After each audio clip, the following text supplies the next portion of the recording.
বিদেশ থেকে আসছে তো 2 দিন পরে চলে যাব, সব বিদেশি মাল বিদেশে চলে যাব। আমি তো মনে করি সবচেয়ে যেটা প্রথম যেটা প্রয়োজন, যত বিদেশি এখানে আসছে এই গভর্নমেন্টের মধ্যে একটা সংস্কার করা উচিত। সরকার পরিবর্তন হওয়ার পর 6 মাস তারা দেশে বাইরে যাইতে পারবে না। এই 6 মাসে প্রথম জাজ হবে, প্রথম যে বিচারটা হওয়া দরকার এরা কি কি দুর্নীতি করছে তার একটা হিসাব নেওয়া, তারপরে একজনকে পাসপোর্ট ফেরত দেওয়া হবে। এটা কি আরম্ভ হয়েছে দেশের মধ্যে এগুলো? বা এগুলো আমরা বুঝি, ভালো মতো বুঝি। কয়েকজনকে দেওয়া হয়েছে যে বিরাট এক আন্দোলন হলো, যান প্রাণ দিয়ে দিল আন্দোলনে, যারা ছাত্র প্রতিনিধি, কি এদের নামে কি শোনা যায়? একটা পাইছেন আপনার যে আসিফ মাহমুদ সজীব ভুঁইয়া, সে এত বড় একটা উপদেষ্টা, এত বড় বড় মিনিস্ট্রি, তার একটা আপনি দেখান তো সে কি একটা কাজ করছে, বিশাল কাজ। প্রত্যেকটা সে যেটার মধ্যে হাত দিচ্ছে ওটার মধ্যে বিতর্ক। শেষে একটা মানে ইলেকশন করবে, বিসিবি ইলেকশন, ওটার মধ্যে সে আঙুল ঢুকে বসে রয়েছে এবং একটা আওলা বাজাতে বসে রয়েছে। মানে সংস্কার জিনিসটাকে খুবই সংকীর্ণ একটা চোরাগুলিতে ঢুকাই দিচ্ছে। সংস্কার কিন্তু অনেক বড় জিনিস। আমাদের দেশের মূল সমস্যাটা কি বলেন তো?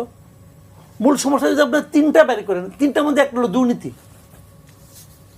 দুর্নীতির বিষয়ে কোনো কি আমাদের আলোচনা হচ্ছে? আপনি দেখেন যে আলোচনাগুলো পলিটিক্যাল পার্টিগুলি করছে। ভাই আগামী ইলেকশনে তারা ইলেকশন করতেছে, ইলেকশন করে জিততে চায়, ক্ষমতায় যেতে চায়, মূল উদ্দেশ্যটা কি? দুর্নীতি করা। এটা সোজা হিসাব।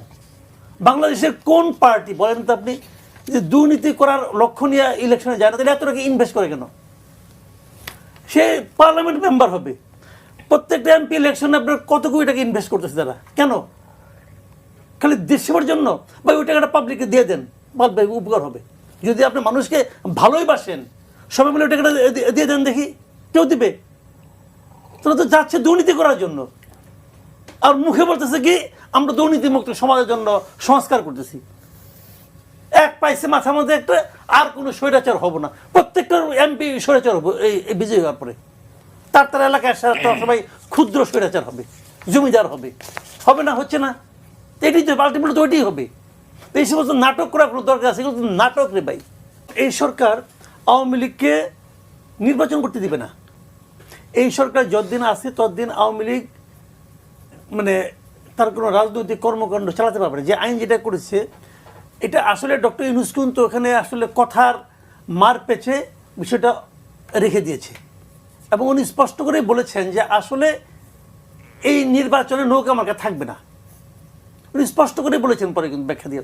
আর আগে এটা কথার কথা, যেমন ধরুন স্থগিত করা হয়েছে। স্থগিত মানে কি? স্থগিত মানে তো নিষিদ্ধ না, বাতিল না, তো স্থগিত উঠে যেতে পারে, এটা কথার কথা। উনি কথার একটা মারপ্যাচ করেছেন উনি, এবং এই জিনিসটা কিন্তু যারা শুনেছেন তারাও বুঝেছেন, ওই মেহেদী হাসানদের সেও বুঝেছেন। কিন্তু ওদের সাংবাদিকদের মধ্যে তো একটা আছে যে একজন যাকে প্রশ্ন করে তার কাছ থেকে উত্তরটা তাকে পেতেই হবে, তা কিন্তু না। উনি যদি উত্তরটা এড়িয়ে যান, এড়িয়ে যাবেন।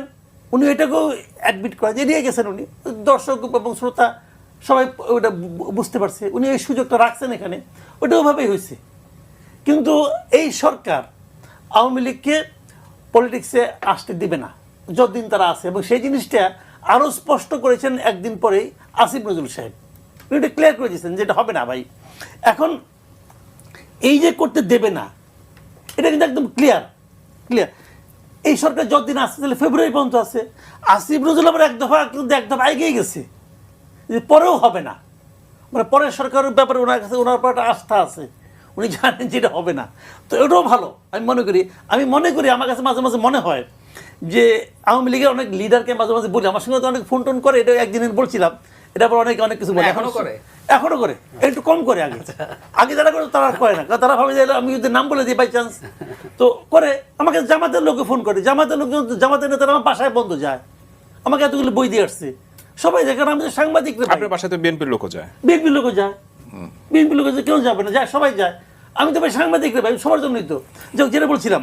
তো এখন আমি মাঝে মাঝে আওয়ামী লীগ লোকজনকে বলি, আপনারা সবাই একটা করে বড় ডক্টর ইউনূসের ছবি আইনা আপনাদের বাসায় রেখে দেন। এটা তো রাখতে পারবেন না, বরঞ্চ আপনার মানি ব্যাগে একটা ছবি রাখেন। এই জন্য রাখেন যে এই লোকটা আপনাদের প্রত্যাবর্তনকে ত্বরান্বিত করতেছে। একটা সিম্পল কথা, ত্বরান্বিত। কারণ বাংলাদেশের মানুষের একটা সাইকোলজি আছে, আমি আপনাকে একটা উদাহরণ দিয়ে বলি। এই যে নুরুল মজিদ হুমায়ুন একটা শিল্পমন্ত্রী ছিল, কিন্তু সে আওয়ামী লীগের 2-2বার মন্ত্রী ছিল। 2-2বার কেন? তার মানে সে আওয়ামী লীগের অথবা শেখ হাসিনা 5টা সার্ভ করতে পারছে বলেই তো ছিল। আমি একটা হাইপোথেটিক্যাল কথা বলি, নুরুল মজিদ হুমায়ুন যদি আওয়ামী লীগ ক্ষমতায় থাকতে, শিল্পমন্ত্রী থাকতে, ওনার নর্মাল মৃত্যু হইতো, এই মৃত্যুতে ওনার জানাজায় যে লোক হয়েছে এত লোক হতো না। তো এবার হলো কেন? এটা হলো এই কারণে এই দেশের মানুষের মধ্যে নির্যাতিতের প্রতি এক ধরনের ভালোবাসা কাজ করে। নুরুল মজিদ হুমায়ুনের যখন ছবিটা ছাপা হয়েছে, উনি ঢাকার মেডিকেল কলেজের একটা বেডে ময়লা চাদরের উপর শুয়ে আছেন, হাতে হাত করা তার ডেড বডির মধ্যে, পাশে একটা অর্ধ খালি পানির বোতল। এই যে দৃশ্যটা, এটা মানুষকে টাচ করছে। এই যে মার খায়, এই যে সে মানুষ তার পক্ষে থাকে। তার মধ্যে বাংলাদেশের মানুষের মধ্যে মানুষের মন মানসিকতার ওই ধরনের, তারা নির্যাতিতের পক্ষে থাকে। এখন আওয়ামী লীগকে ক্রমাগত মারা হচ্ছে, মানুষ আওয়ামী লীগের পক্ষে ধীরে ধীরে তার সহানুভূতি বাড়তেছে। এটা কার জন্য বাড়তেছে? ডক্টর ইউনূসের কারণে। যদি আওয়ামী লীগকে বলা হতো, আমি বলি আপনার একটা সিম্পল উদাহরণ দিয়ে বলি, যদি বলা হতো গত বছর আগস্টে, সেপ্টেম্বরে বলা হতো যে আমরা একটা নির্বাচন দিব অক্টোবরে, আওয়ামী লীগ আসুক, আওয়ামী লীগ 10টা সিট পাইতে কিনা সন্দেহ। ঠিক এই জায়গাটা আমি আলোচনা, আজকে জাতীয় পার্টির চেয়ারম্যান জি এম কাদের বলেছেন যে ফেব্রুয়ারিতে নির্বাচনের নামে একটা প্রহসন হতে যাচ্ছে, এবং উনি বলেছেন জাতীয় পার্টি সবসময় নির্বাচনে ছিল, এখনো নির্বাচনে যাবে, ওই প্রহসনের নির্বাচনেও তারা আসলে যেতে চায়। আপনার কি মনে হয় যে আগামী নির্বাচনে জাতীয় পার্টি নির্বাচন করতে পারবে? উনি যেটা বলছেন না, একটা প্রহসনের নির্বাচন হচ্ছে, একটা আধা সরকারি দল নির্বাচন, সরকারি দলের সাথে আধা সরকারি দলের প্রতিদ্বন্দ্বিতা হতে, এই কথা উনি বলছেন আর কি। আসলে এগুলি হয়েছে জানেন কি, ওনার সমস্যার অন্য জায়গায়, ওনার কথাটা বেশি গুরুত্ব দিন না। এই কারণে উনি তো, ওনার নিজেরই সন্দেহ আছে যে ওনাদের নির্বাচন করতে দিবে কিনা। এখন যদি আমার নির্বাচন করতে না দেয়, আঙুর ফল সবার কাছে টক লাগে। তো এটা উনি ওই লাইনে গেছেন আর কি। উনি অত যে জাতির জন্য চিন্তিত হয়ে গেছেন তা না। আবার ওদিকে ওনার খালাতো ভাইরা খারাই গেছে, আনিসুল ইসলাম মাহমুদ টাহমুদ, এরা তো আবার সরকারি দল, কিন্তু এদের নিয়ে কিন্তু কারো কোনো মাথা ব্যথা নাই। তারা জাতীয় পার্টির নিষিদ্ধ বল যারা দাবি করতেছে, তারা কিন্তু জিএম কাদের এটা নিষিদ্ধ চায়। তারা কিন্তু আনিসুল ইসলাম মাহমুদ অথবা আমাদের এই যে রুহুল আমিন হাওলাদার, এদেরটা নিষিদ্ধ চায় না। তো এরা কি হজ করে আছে নাকি? এদের চায় না কেন? আর ওরা নাপাক হয়ে গেছে? চাইলে দুটোই চান। এরা হলো সরকারি জাতীয় পার্টি, আর ওটা হলো বেসরকারি জাতীয় পার্টি। ভাই এটা এক নম্বরে বলবো কি ভাই, এটাকে সার্কাস চলে গেছে, বুঝছেন? আর আমরা বললাম কি সার্কাসের দর্শক। হ্যাঁ, এই সব এইগুলি চলতেছে।